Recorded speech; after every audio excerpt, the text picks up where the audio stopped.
বসে থাকো ভাই।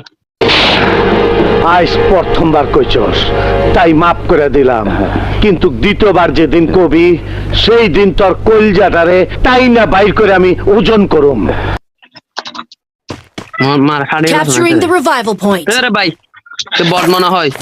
এই বুঝছি তোমার মরণের চুলকানি উঠছে, মলম লাগাই দিবনি, মলম।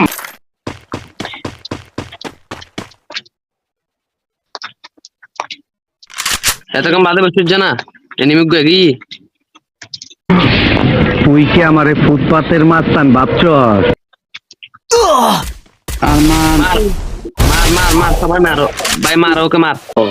তুমি জানো না আমি ইচ্ছা করলে তোমার চুলকানির মলম লাগাই দিবার পারি।